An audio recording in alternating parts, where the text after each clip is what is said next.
yang mana dengan itu semua kita bisa melanjutkan aktivitas kita bisa bertakarrub, beribadah kepada Allah Subhanahu wa taala dan menambah pahala kita kelak di akhirat nanti insyaallah taala. Kita sekarang berada di awal-awal dari bulan Dzulhijjah sekalian, tepatnya di tanggal yang ketiga.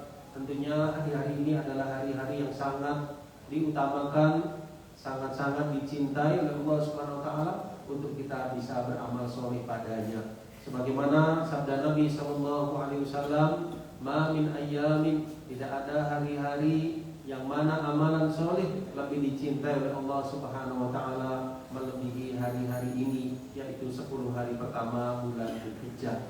Amal-amal soleh tersebut sama sekalian, amal-amal soleh apapun yang di situ dituntutkan dalam agama, diperintahkan, dimotivasi kita untuk melakukannya secara umum. Dari amal-amal soleh tadi kita tingkatkan kualitas dan kuantitasnya di hari-hari ini. Di antaranya yang pertama adalah sholat. Sholat, ada sholat wajib, ada sholat sunnah. Kita kuatkan, kita teguhkan sholat-sholat wajib kita yang 5 waktu. Kita berusaha menambahnya dengan sholat-sholat sunnah, utamanya sholat yang muakkadah, sholat sunnah muakkadah yang 12 rakaat setiap harinya. Kemudian sholat di malam hari, sholat tahajud, termasuk juga sholat duha. Ini semua ketika kita tingkatkan kuantitasnya, kualitasnya sesuai petunjuk dalam agama, insya Allah kita mendapatkan pahala yang terbaik di hari-hari ini. Kemudian yang kedua yaitu dengan memperbanyak kalimat zikir kepada Allah Subhanahu wa taala, di antaranya kalimat tahmid, kalimat pujian kepada Allah, alhamdulillah, tasbih, subhanallah, kalimat takbir, Allahu Akbar, kalimat tahlil, la ilaha illallah. Pendeknya zikir-zikir yang dituntunkan perbanyak di hari ini. Allahu Akbar, Allahu Akbar, la ilaha illallah, Wallahu Akbar, Allahu Akbar, walillahil hamd. Itu semua merupakan wujud pengagungan kita, pensucian kita kepada Allah dan kemuliaan kepadanya. Yang ketiga jemaah sekalian, di antara amal-amal soleh tersebut yaitu mereka yang sedang menunaikan ibadah haji di Mekah Al-Mukarramah, di Masyairil Haram, di mana mereka mendapatkan kesempatan yang sangat luar biasa untuk mendapatkan fadilah di sisi Allah Subhanahu wa taala, sebagaimana sabda Nabi sallallahu alaihi wasallam, "Al-hajjul mabrur laisa lahu jazaa'un illa jannah." Haji yang mabrur tidak ada balasannya kecuali surga. Nanti di tanggal 8 dari bulan Dzulhijjah, mereka yang menunaikan ibadah haji akan beranjak, mereka berada di Mina jemaah sekalian tanggal 8-nya. Kemudian tanggal 9-nya mereka akan berada di Padang Arafah untuk wukuf di Arafah. Wukuf, dia berdiam diri di Padang Arafah, mereka zikir, berdoa kepada Allah Subhanahu wa taala, memperbanyak permohonan kepadanya. Sampai di sana mereka menunaikan salat zuhur, salat asar yang digabungkan, yang dijamak dan diqasar. Kemudian mereka yang tidak menunaikan ibadah haji dianjurkan dengan sangat untuk bisa berpuasa. Puasanya disebut puasa Arafah. Jika kita tidak melaksanakan ibadah haji, kita berada di negeri kita, di tempat kita berpuasa di tanggal 9 tersebut, pahalanya sangat mulia, yaitu insya Allah kita diberikan maghfirah kesalahan kita yang setahun yang lalu dan setahun yang akan datang, insya Allah akan diberikan ampunan oleh Allah Subhanahu wa taala. Kemudian jemaah sekalian dimulakan oleh Allah Subhanahu wa taala, jemaah haji akan melanjutkan amalan manasik hajinya di malam 10-nya, yaitu berada di Muzdalifah. Tanggal 10-nya menunaikan amalan-amalan yang besar, di antaranya adalah tawaf ifadah, kemudian melempar jumrah Aqabah, kemudian juga menyembelih hadyu bagi yang hajinya tamattu atau qiran. Kemudian mereka mencukur rambut, memotong rambut, kemudian habis itu kembali ke Mina. Mereka menginap di malam 11-nya, malam 12. Kemudian di tanggal 11, 12-nya mereka melempar 3 jumrah.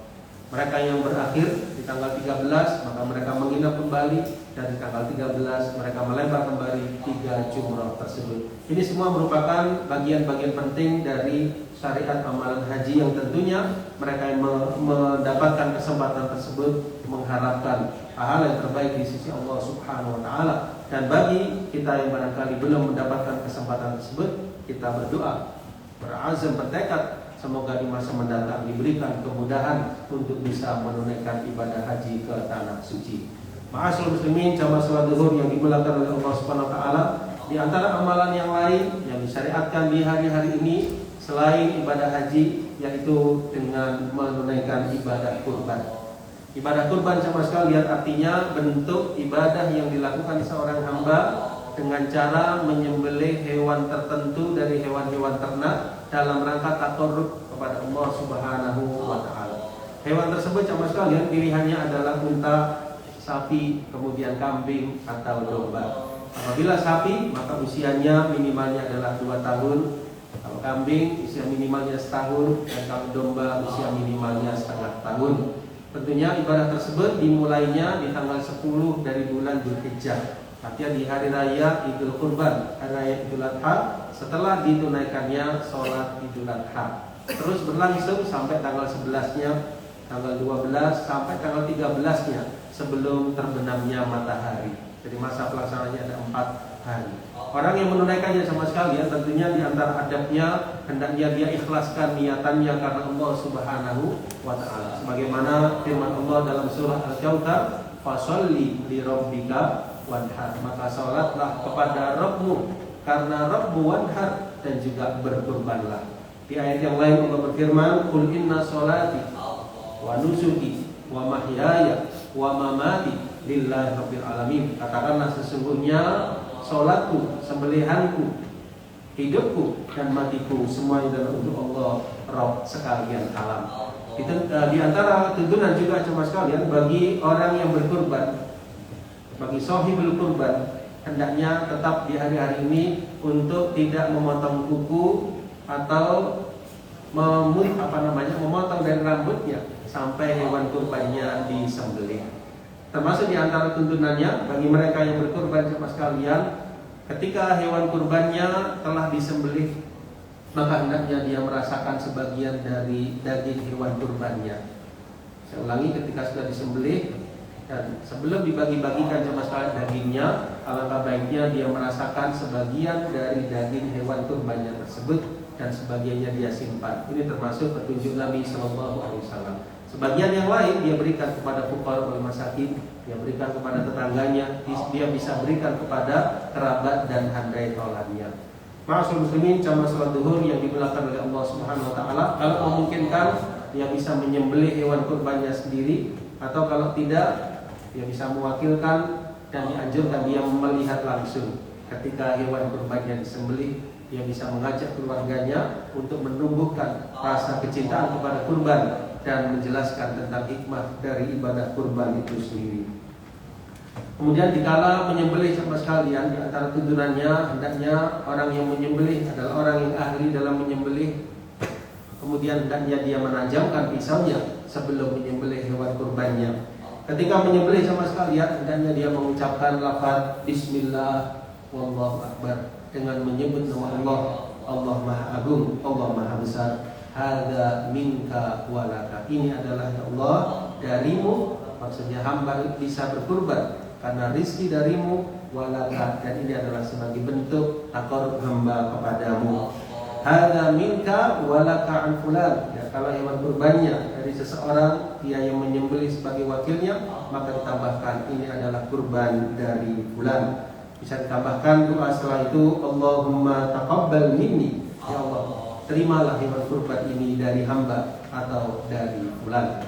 Kemudian jemaah sekalian dimuliakan oleh Allah Subhanahu wa taala, di antara amal-amal yang lain yang bisa kita lakukan di hari-hari ini selain meningkatkan ibadah sholat, kemudian juga zikrullah, termasuk juga puasa, termasuk juga ibadah haji bagi mereka yang menunaikannya, dan ibadah kurban. Yang lainnya adalah ibadah-ibadah yang lain yang dituntunkan dalam agama. Apapun yang di situ ada keutamaan, maka lakukanlah, termasuk qiraatul Quran, banyak membaca Al-Quran, banyak berbuat baik, termasuk di hari-hari ini bagi mereka yang berada di rumah sakit sama sekalian, saudara-saudara kita, keluarga, siapapun yang sedang diuji dengan sakit, dia sabar, mengharap pahala di sisi Allah, mengharap maghfirah dari sakit yang dia derita. Insya Allah ini termasuk salah satu amalan yang utama.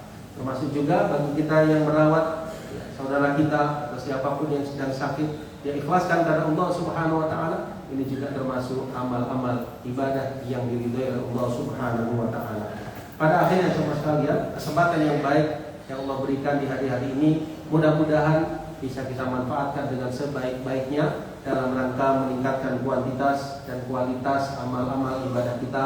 Mudah-mudahan Allah SWT menerima seluruh amal ibadah kita, menjadikan kita teguh di atas iman, di atas Islam dan amal kebajikan sampai akhir hayat kita nanti. Amin ya rabbal alamin. Kiranya demikian apa yang bisa kami sampaikan. Semoga yang sedikit ini bisa bermanfaat dan semoga Allah Subhanahu wa taala berkahi kehidupan kita dan Allah wafatkan kita dalam keadaan husnul khatimah. Amin ya rabbal alamin.